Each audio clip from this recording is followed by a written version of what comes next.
En Éthiopie, 8 ans après son arrivée au pouvoir, le Premier ministre Abiy Ahmed cherche à consolider sa majorité. Plus de 50 millions d'électeurs étaient appelés aux urnes pour des législatives, excepté notamment au Tigré, où le scrutin n'aura pas lieu, une région ravagée par la guerre de 2020 à 2022. On va voir quels sont les enjeux de ce scrutin avec Timothée Marouzé, Fabrice Biro et Aros Gaylor-Longo. Et c'est le choix de la rédaction. Des tentes surmontées d'un drapeau éthiopien. Dans ce quartier populaire d'Addis Abeba, les files d'attente s'allongent depuis l'aube ce matin. Ils sont 50 millions d'électeurs appelés aux urnes aujourd'hui à travers tout le pays et certains attendent ici depuis le milieu de la nuit.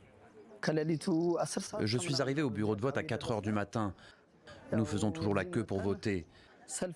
Pour ma part, je soutiens un parti politique qui, je le crois, apportera la paix à mon pays. Et c'est pour lui que je suis venu voter. À quelques rues de là, même ambiance, calme, silencieuse, et dans la foule de nombreux jeunes, dont certains votent pour la première fois. C'est une première pour moi en tant que citoyen éthiopien. C'est une très bonne expérience.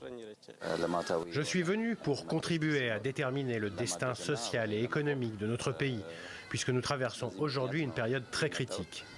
Pourtant, le scrutin se déroule sans grand suspense. 11 000 candidats, 47 partis en lice, mais un seul favori, le parti de la prospérité du Premier ministre sortant, Abiy Ahmed, candidat à sa succession.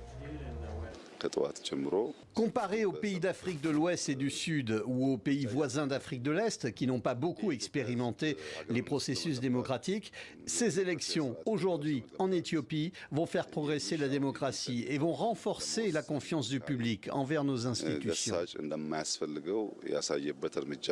Le centre de réflexion Chatham House précise pourtant dans une note récente que la plupart des opposants politiques sont soit en exil, soit interdits de séjour. Certains sont même emprisonnés. Enfin, dans le Tigré, région du nord-ouest du pays ravagée par une guerre jusqu'en 2022, le scrutin est annulé. En cause notamment une communication entre le gouvernement régional et fédéral totalement rompue depuis un mois. Et puis sachez qu'on connaîtra les résultats des législatives d'ici une dizaine de jours. Et on va tenter d'aller plus loin avec Sabine Planel. Bonsoir, vous êtes chargée de recherche à l'IRD, l'Institut de recherche et de développement. Alors pourquoi la communication est-elle totalement rompue entre le gouvernement fédéral et le gouvernement régional du Tigré ? À la suite de la guerre civile et donc d'un de ces épisodes qui a été particulièrement violent, qui a été la guerre du Tigraï, il y a eu une crise politique qui a déterminé l'avenir du Tigraï. Aujourd'hui, la faction politique qui l'a emporté dans cette crise interne est une faction qui est favorable à l'indépendance du Tigraï, alors qu'aujourd'hui toute l'Éthiopie votait, le Tigraï a proclamé son nouveau gouvernement. Ça fait 2 fois de suite que le Tigraï ne participe pas aux élections régionales. Et aujourd'hui, jour des législatives, il proclame son gouvernement qui ne qualifie même pas de gouvernement régional. Et il n'y a pas que le Tigraï qui n'a pas voté aujourd'hui.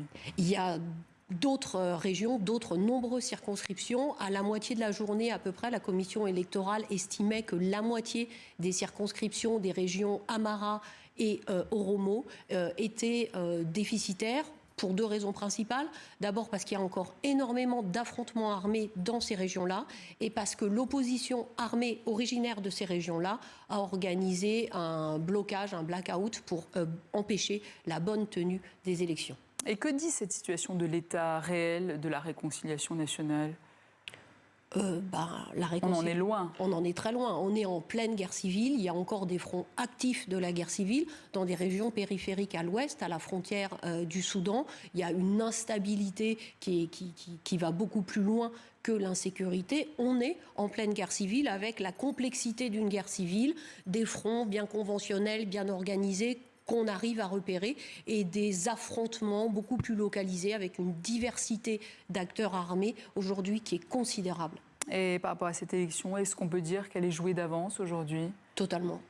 Les chiffres de participation sont assez importants parce que l'obtention de la carte électorale a conditionné l'obtention d'une nouvelle pièce d'identité biométrique qui est nécessaire, par exemple, pour ouvrir un compte en banque. Donc effectivement, les volumes de participation sont importants. Maintenant, on a plusieurs alertes de par l'opposition, j'allais dire parlementaire, mais en fait simplement l'opposition politique qui alerte sur le débourrage d'urnes, des trucages de listes électorales, etc., etc. Donc en faveur du Premier ministre Abiy Ahmed. Du parti de la prospérité, bien voilà. entendu. Les opposants n'ont eu soit pas les conditions, soit pas les moyens de mener campagne. Et tous les retours qu'on a de nos collègues ou de nos amis dans le pays et dans les principales villes du pays, c'est que les seuls à mener campagne, ce sont les candidats du parti de la prospérité.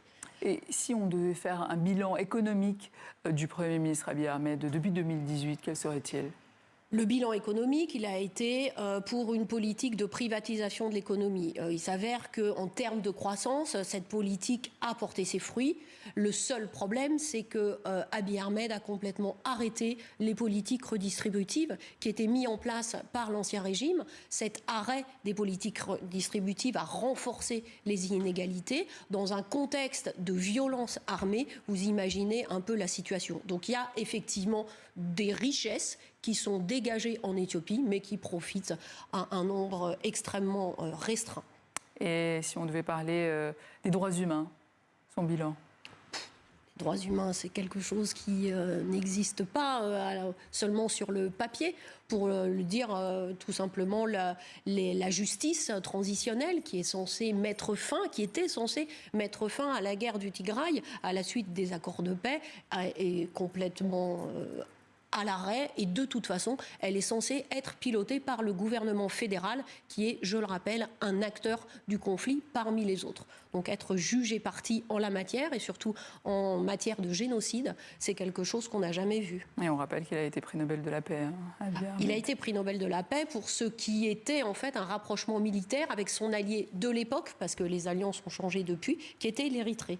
Justement, sur ce plan régional, comment expliquer que l'Érythrée était son allié lors de la guerre dans le Tigray en 2020-2022 et aujourd'hui ils sont ennemis ? Parce qu'à l'époque, l'Érythrée et l'Éthiopie, enfin le gouvernement fédéral éthiopien, avaient un ennemi commun qui est le TPLF, le TPLF étant l'ancien compagnon d'armes du parti érythréen qui, lui, a fait sécession. Aujourd'hui, les Tigréens se posent la question pourquoi ne pas refaire un scénario de ce type et quitter l'Éthiopie.